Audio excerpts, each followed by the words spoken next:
Hey, what's up, everybody? This is Brian over here at the Little Orchard Farm. Spring is here, and so we've got a couple of activities that we need to do in order to get ready for the spring showers and the Mayflowers. And one of those things that we're going to kind of address today is our cedar apple rust issue that we had last year. We're going to try to get ahead of that by jumping into some fungicides to take care of the orchard. A couple of other things that we're going to be doing this weekend as well. And one of them is a project that I actually started last week, and it was an incredibly busy week. Missed posting a video for it, and I really wished I had of because it was an awesome week, but just didn't have the bandwidth to get it done. But we added one more little feature to the chicken coop, and I wanted to share it with you. It's really cool. And so what we did is we added our automatic chicken door, and it turned out awesome, and it was a really simple install. We went with a company called FarmLite, and you know, I tried to think of a way to, I guess, justify why we selected FarmLite over one of the other bigger brands, maybe one of the more notable, reputable companies. I couldn't do it. All that I could say is when I found this little company and I checked them out online, it appeared to me that a farmer's family was trying to make a go, an entrepreneurial go at creating their own product. And maybe maybe it was a front for a Chinese conglomerate, I don't know. But it looked like he was just a farmer man just trying to make a living, and I wanted to support that. So we bought the FarmLite Chicken Door. And to be honest with you, the install on this was really very easy. You simply cut out an 8.5 by 12 hole, and the door has 4 screws that simply screw right into it. And the really nifty, I think, part about this particular door is that it comes with several really nice features. It comes with the ability to manually open and close the door just by pressing the button.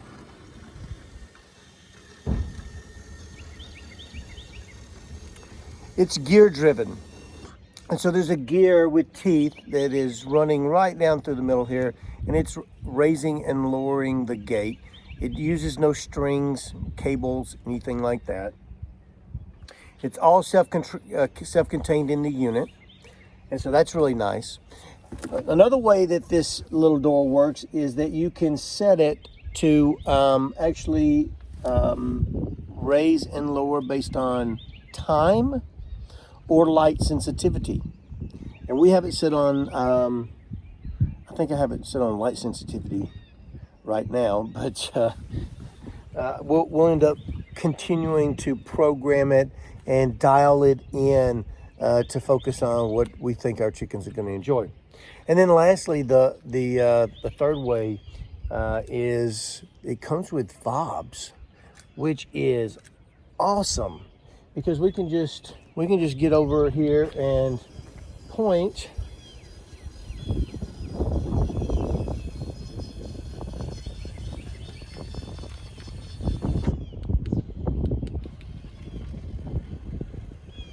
And it raises and lowers.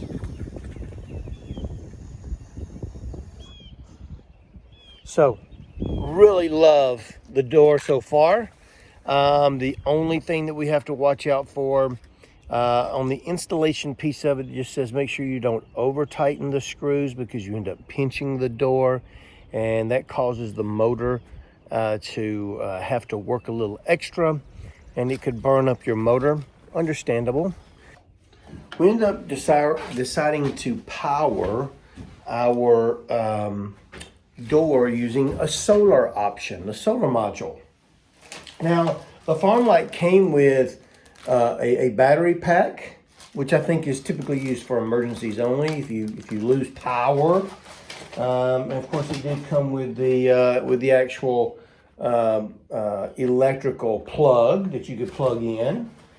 But we decided to go with a solar option. So what did the solar option include?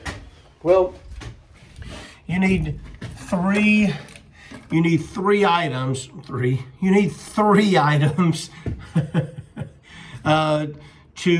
go solar. One, you need what's called the charge controller. Now, the charge controller manages the electrical flow from your solar panel to your battery to your door. And so this guy controls it all. In fact, it has 3 incoming cables. All right. One of them is coming from the solar panel. One of them is going to and from the battery.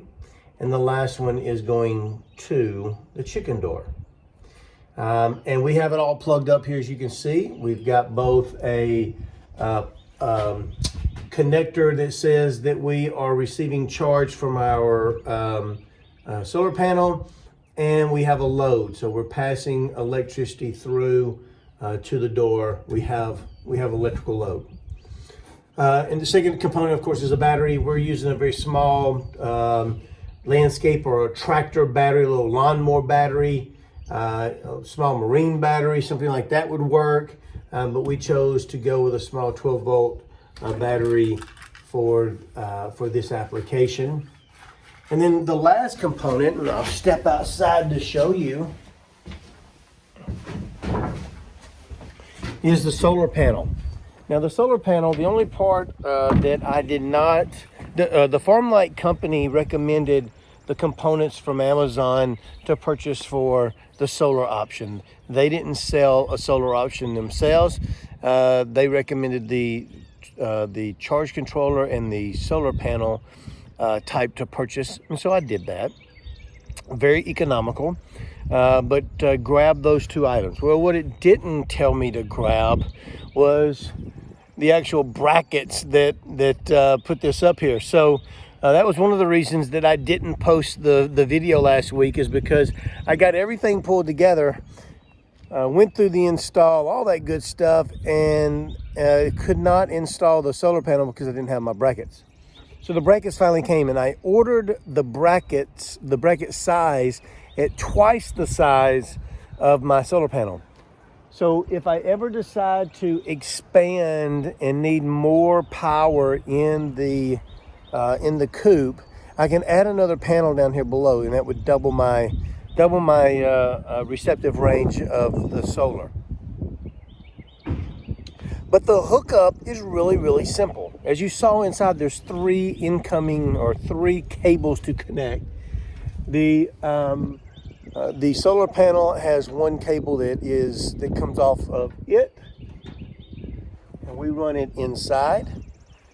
The door has 1 cable that comes from the inside, from the charge controller to the door. Hook that up, and the battery comes with 2 battery clips that you plug onto the battery clip, and that's that. It's really that simple. I put together, it was a 15-minute installation of cutting and running wires and installing the solar panel. And at the end of the day, man, I thought this is really kind of overkill, to be quite honest. I think I could just walk through it real quick in a 2 or 3 minute kind of a deal, and that'd be that. And that's that. So we have our automatic chicken door. Super excited. So, cedar apple rust.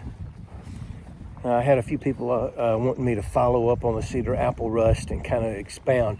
Cedar apple rust is a fungus that is called a biotroph. It actually needs a living host. So a lot of these funguses that you see on trees will actually kill trees. They're necrotrophs. A biotroph needs a living host. And so the weirdest thing on cedar apple rust is that it is a fungus that jumps between, in my case, the eastern red cedar. It's a juniper actually. So the eastern red cedar and my apple trees, and it becomes active in the wet season, spring.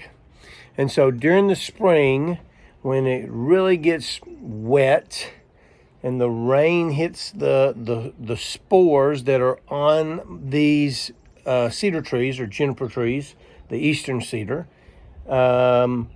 it creates this airborne spore that then ends up landing on our apple trees. And once it lands on the apple tree, it's infected. So you have an infection, and it will then fester for the season. That apple tree now is infected with cedar apple rust. After it goes through a cycle, the next season, it then becomes airborne and travels back to the cedar tree and continues that vicious cycle, and can travel up to several miles, not just a couple of 100 feet. As easily as a mile away, airborne, those spores can land on your apple trees. And so you have to control it. And one of the things that we use to control it is copper fungicide. And so we're going to spray copper fungicide on our trees, on our apple trees today, to hopefully get ahead of the cedar apple rust that is for sure coming. It's going to be blowing in. I've just got to stay on top of it. That's a lot to do today. Let's do this. All right, so what we're going to do is we're going to start here in the orchard. There are some variety of apple trees that are not what's the word I'm looking for? They can't catch the cedar apple rust. Immune. Thank you. They're immune, impervious, not susceptible to the infectious fungal spores of the cedar apple rust. We need a new thesaurus. Yeah, we need a thesaurus. So we have to know which ones those are. And fortunately, if you were to spray one that is immune to it, you're not going to kill your tree. It's not going to hurt it, as long as you don't overspray it. Don't apply too much of the copper to it. So this first one right here is our Honeycrisp. There's a beautiful Honeycrisp that's coming up, and we're gonna spray it real good and make sure we get all the leaves covered. Make sure you're on the correct side of the wind. Yeah, don't stand downwind from this thing.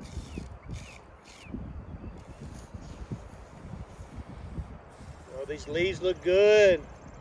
Nice and green, no spots. Let's see if we can keep it that way.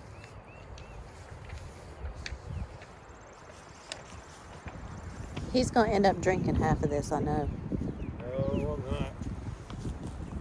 I have gotten this on me before. I think this is the one that makes your lips numb and you get it all over your mouth. All right, so that was our Honeycrisp.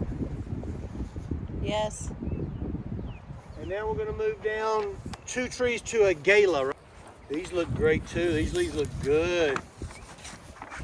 There's no cedar apple rust on these leaves. Ugh. Like I said. Yeah. He's going to end up eating it.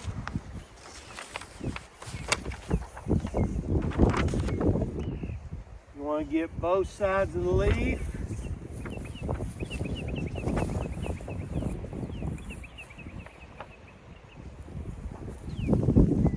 Another Gala tree here, another tree that looks really, really nice. Got some beautiful green leaves.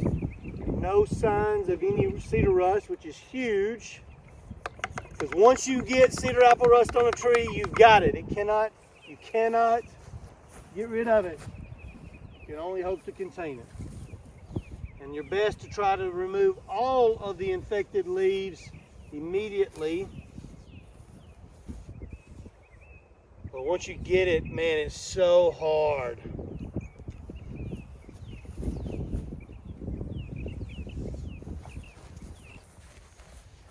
Like Karen said, we'll come back up and I'll do this again probably next week. Get a good couple of coats on this, particularly with the heavy rain. As we get more and more rain, you're going to get a lot more of those spores that are airborne and a lot more attack to our orchard. So we want to stay on top of this, just like the Japanese beetles. We know when July comes, it's time to put the traps out. It's time to do a little neem oiling or a little 7 dusting to protect these trees. It's a battle of the bugs and the fungus. Now the Cortland apple is, for us, it is a pollinating apple tree. We purchased the Cortlands, although the Cortlands are good for cooking, it's a cooking apple. The Cortlands are really great at pollinating other apple trees. So when you need that additional pollinator, the Cortland apple is a good one. And that is a simple application of the Copper Fungicide to try to control or eradicate or at least protect your apple trees from that nasty cedar apple rust. And I think that's going to do it. The orchard is looking incredibly healthy this year. Super excited about it. And so I think that having simple applications periodically with the things like the Copper Fungicide are going to continue to make this apple orchard, or excuse me, this fruit orchard, as we have a lot more than just apples in here, a wonderful, wonderful place for us to come and escape to and grab some fresh fruit. All right, so we had a lot of rain last night. Came a good thunder boomer, dropped several inches of rain on the ground. And so instead of attacking the garden fence, which was one of the next projects that I would like to have jumped into, we're gonna have to wait on that. But I have 2 other projects that I'd really like to do inside.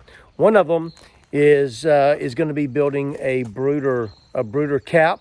And I think we could do that pretty easily. We're getting ready for the baby chicks to be here, the meat birds to be here in a couple of weeks. So we need to go ahead and get some stuff put together. And I don't have a top for the tub. So I want to go ahead and build that. And then secondly, well, I'll just show you. It's kind of a surprise. All right, so back in the wood shop. And this wall right here, I had some really cool plans for. I think I'm going to put some of the cedar that Karen and Dylan and I milled several months ago on this wall.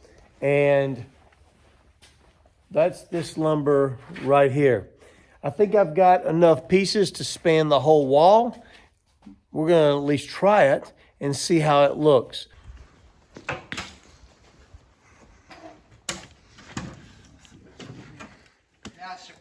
Yeah, just like it. All right, I like that.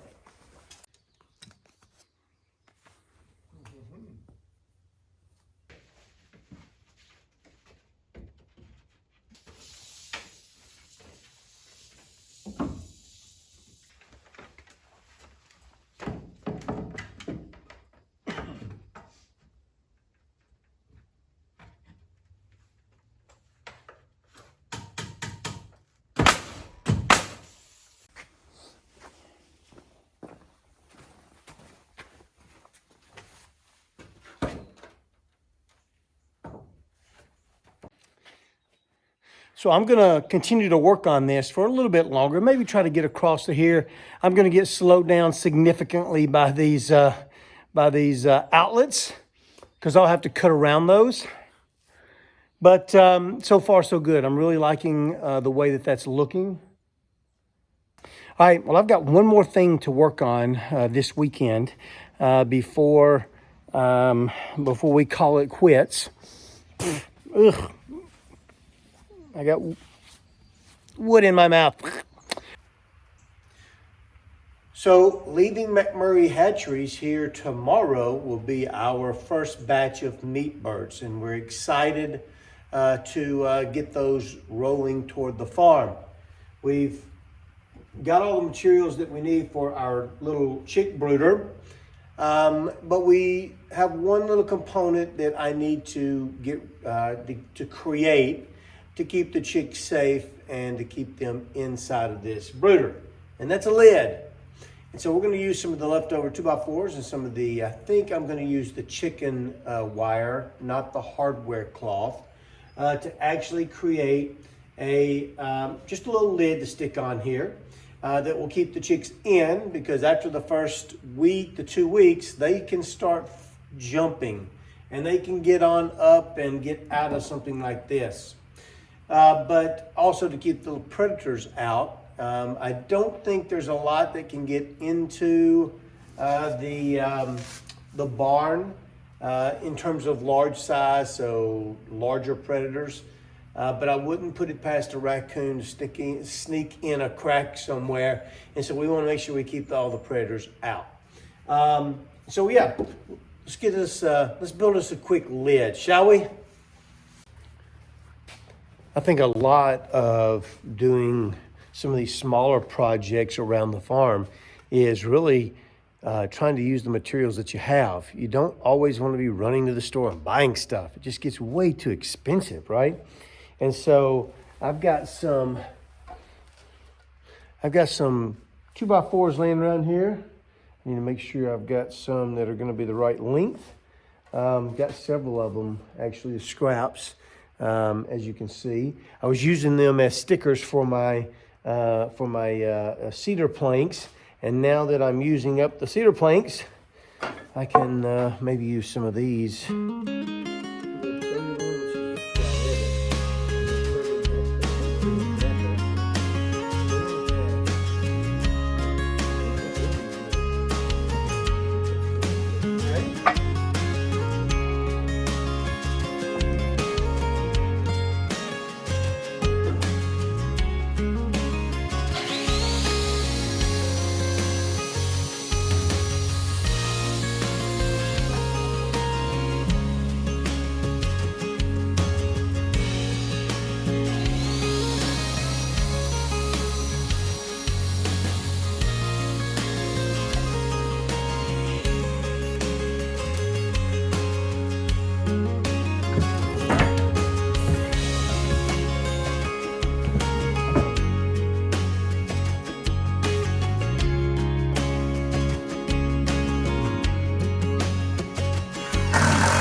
That right there looks pretty darn good. I think that'll be perfect. Perfect. All right. Thank you, bud. Yeah, woodshop. Well, all right. We got our chicken brooder top done. It's a little oversized. We'll put a little weight on the top of that, and it will be awesome. It'll fit great. It will do exactly what we wanted it to do. Well, this weekend is Karen's birthday, so I'm going to take her out to eat dinner this evening, and we're going to enjoy some time together. And we hope that you have a wonderful week and a very blessed week. Till we see you again the next time, we will. See ya.